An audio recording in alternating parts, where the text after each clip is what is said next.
Finalmente fra le mie mani S24 della Samsung, un nuovo smartphone tirato fuori con tanta intelligenza artificiale. Ma come mi sarò trovato con questo smartphone in questo giorno? Vi darò le mie prime impressioni, faremo una recensione completa, vedremo come ha fotografato, registrato, la batteria se tiene oppure no e molto altro. Vi dico subito che è la prima volta che tengo nelle mie mani un modello medio gamma e non un modello ultra, quindi ammetto che mi sono trovato subito benissimo anche per la sua leggerezza che mi ha davvero stupito. Però parleremo tutto questo in questo incredibile video, quindi iniziamo subito con la recensione. Ciao a tutti ragazzi e bentornati o benvenuti qui sul mio canale. Oggi siamo qua con un nuovo video e siamo qua a recensire il nostro S24 che abbiamo fra le mani. Vi dico subito che all'apertura non ve lo faccio vedere lì che apro, ma tanto vi metto un video mentre parlo. Al massimo abbiamo nella scatola praticamente nulla, abbiamo esattamente solo il cavetto di ricarica, la sua chiavettina per aprire lo slot della SIM e nient'altro. Su Amazon però ti dà la possibilità di acquistarlo assieme, vi danno il loro caricabatterie da 25 watt della Samsung, quindi il prezzo è identico anche ai vari €1, Mediafor eccetera, però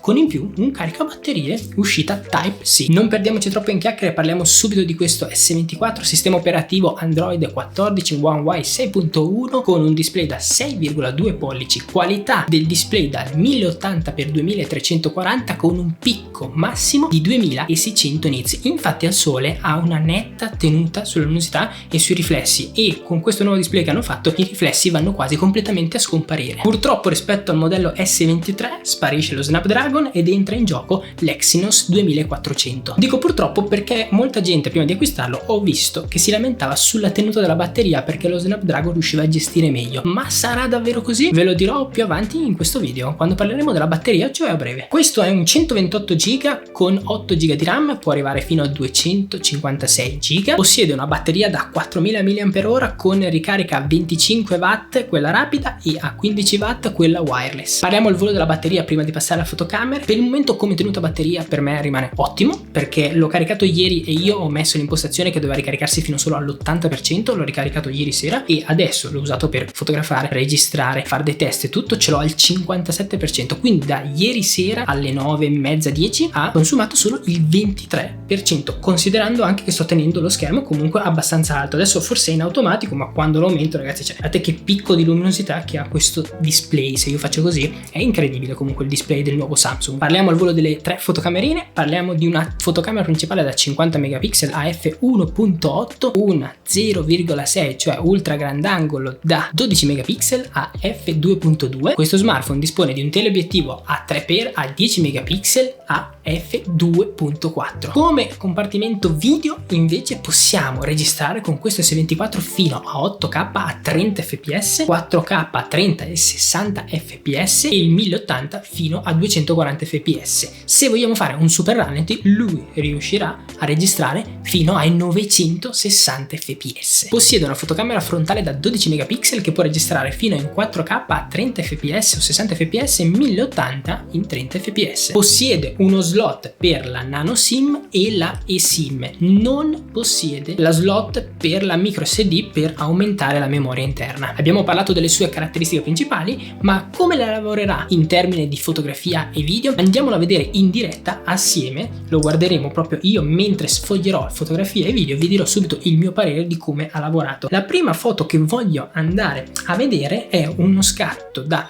0,6, 1x, 3x e poi sono andato a fare anche ulteriori zoom per vedere un po', sforzandolo al massimo, come poteva lavorare. Andiamo a aprire la prima fotografia da 0,6x, secondo me gestione delle luci, colori e tutto tenuto molto bene. Passiamo all'1x, anche qui tenuto molto bene, secondo me rispetto alla prima rimane leggermente più luminosa. Poi andiamo con una 3x e la qualità della 3x anche è ancora altissima, e poi naturalmente ci spostiamo su una 10x. Ho provato un 30x e lì la qualità incomincia ad abbassarsi comunque, però il 0,6, 1x, 3x secondo me lavorano in un modo pulitissimo e altissimo come qualità. Infatti mi ha stupito molto questo obiettivo di questo smartphone Samsung S24. Poi siamo andati a testare, guardate qua questo scatto che ho fatto da vicino perché non mi si attivava la modalità macro, ma non so bene se non è presente su S24 normale ma è presente solo sul modello Ultra, questo non lo posso dire. Comunque abbiamo fatto uno scatto di questa goccia da vicino e qui la qualità mi è piaciuta ed è riuscito a fare un ottimo sfocato e la qualità della goccia o del ramo l'ha tenuta secondo me altissima. Anche come questa fotografia per esempio che ho fatto a questi dettagli di questa siepe, questo pungitopo, l'ha tenuto molto bello il colore e il dettaglio, creando appunto uno sfocato e tutto secondo me ottimo. Ho tenuto molto bene le luci. Sul fatto delle luci secondo me lavora benissimo questo smartphone. Poi mi sono andato a fare 2 scatti in modalità portrait e il primo me lo sono fatto con la fotocamera frontale per vedere un po' come lavorava tenendo le luci eccetera. Qui ho lavorato con la luce a favore per vedere un po' se mi bruciava il viso oppure no, e la sfocatura e il ritaglio secondo me è stato pulitissimo, contando che abbiamo lavorato comunque con la fotocamera frontale. Poi dopo sono andato a fare un altro scatto e l'ho realizzato con la fotocamera posteriore, sempre 1x per vedere naturalmente come lavorava. Controluce stavolta, anche se non si direbbe dalla fotografia, ho lavorato controluci, ha fatto un ritaglio secondo me pulitissimo, ma proprio sbagliando il nulla più totale, e anche la colorazione dietro e anche del mio viso secondo me l'ha tenuta il più naturale possibile, perché non tende troppo a pompare secondo me i colori Samsung rispetto ad altri smartphone, perché comunque dove sono andato a registrare la colorazione del paesaggio era esattamente così. Concludiamo la parte fotografica con uno scatto in 50 megapixel. Vi devo dire che secondo me qui il 50 megapixel con un piccolo zoom non troppo esagerato lavora bene. Quando si tende a zoomare ancora di più lì incomincia secondo me a perdere tanto la qualità. Parliamo di 50 megapixel magari non 200 rispetto ad S23 o S24 Ultra, però 50 megapixel fino a un certo zoom lavora bene, poi dopo tende tanto a sgranare, quindi non so anche chi è che va a utilizzare 50 megapixel come ho sempre detto nei miei scorsi video. L'hanno messo, comunque c'è da dire che si va a scattare sempre in 12 megapixel a 3/4, così il 12 megapixel sfrutta croppando i 50 megapixel e avendo sempre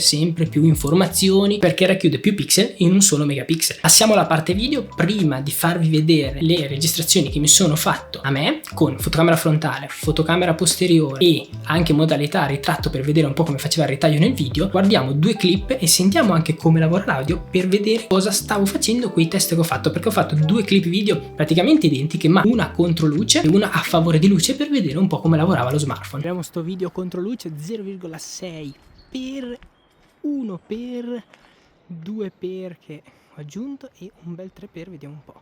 Mi sembra ottimo. Stesso video ma a favore di luce, vediamo un po'. 0,6 per 1 per 2 per e 3 per, vediamo un po'. Mi sembra che lavori molto bene anche su qua. Parliamo della qualità contro luce e a favore di luce. Contro luce secondo me faceva un po' fatica, ma ci sta perché come vedete il sole era esattamente sopra il campanile, però secondo me ha lavorato benissimo. Quel 2x l'ho aggiunto io attraverso le impostazioni che vedremo più avanti in un video futuro sul setting dell'S24 o S24 Ultra, come avevo creato su dell'S23 Ultra. Ho fatto quel 0,6 1x 2x 3x per vedere un po' come lavorava contro luce e secondo me ha tenuto molto bene, perché comunque il campanile anche in situazioni tipo di 3x, anche se era contro luce, se vogliamo guardare si vedeva molto bene il dettaglio del campanile e la qualità era molto alta. Qua abbiamo registrato in 4K a 30 fps. Parlando invece del video 0,6x 1x 2x 3x a favore di luce, la colorazione secondo me è stata ottima, la qualità è stata ottima, non ha bruciato niente, mi ha tenuto tutto in ottima qualità. Forse mi ha tenuto il cielo un po' poco saturo, ma io ho disattivato l'HDR perché avevo fatto un test che poi vedremo naturalmente dopo in modalità portrait, dove con l'HDR attivo non mi piaceva tanto quello che usciva perché cercava troppo di buttare fuori colorazione e poi cercava troppo di bruciarmi questa parte del viso perché avevo il sole che mi veniva puntato addosso, e quindi ho deciso di disattivarlo e secondo me così le riprese almeno sono un po' più naturali. Poi ci siamo fatti un bel video con la fotocamera frontale, andiamo a vedere subito come lavora. Per fotocamera frontale sentiamo un po' come si sente l'audio, 4K 30 fps. Vediamo un po' come lavora. Sono contro luce e me la tiene direi molto bene. Vediamo un po' se mi giro cosa fa, se mi brucia. No, la sistema molto bene. Cosa ne pensate di questo video? Secondo me ha lavorato benissimo su qualità, tenuta luci, come infatti ho detto nel video, secondo me ha tenuto benissimo le luci contro luce, a favore di luce, non mi ha mai bruciato la pelle e non si vedeva neanche il salto che faceva per aggiustare la luminosità, e il dettaglio l'ho tenuto altissimo. Poi siamo andati a fare prima una ripresa per vedere un po' la super stabilizzazione di questo smartphone, se è migliorata rispetto al modello S23 oppure no, e questo è il risultato. Test ultra stabilità in 4K, vediamo un po' come lavora. Questa stabilità sta correndo abbastanza velocemente, così lo stressiamo bene. Vediamo un po' il risultato in camera. Cosa ne pensate di questa super stabilizzazione di S24? A me è piaciuto molto, secondo me è migliorata ancora un pelino rispetto al modello precedente. Fatemelo sapere sotto nei commenti cosa ne pensate naturalmente. Andiamo a vedere le clip che ho fatto invece in modalità portrait. Ho fatto una ripresa prima con la fotocamera posteriore per vedere un po' come lavorava e lo scontorno che faceva del mio corpo per fare una sfocatura, e poi siamo passati a una fotocamera anteriore per vedere anche lei come lavorava. E secondo voi come ha lavorato? Secondo me in un modo perfetto, ottimo e anche nel ritaglio è stato davvero perfetto e incredibile. A me è piaciuto molto questo ritaglio che ha fatto in modalità portrait. Fatemi sapere sotto nei commenti cosa ne pensate. Anche qua in modalità portrait, secondo me, come luci, dettagli e colorazione ha tenuto tutto in linea in modo perfetto, comunque senza bruciare niente, senza mettere troppo in ombra altri soggetti. Parliamo di 2 scatti che ho fatto al chiuso ieri sera in una birreria. Ho provato a fare per esempio una fotografia, questa bottiglia di cola qua con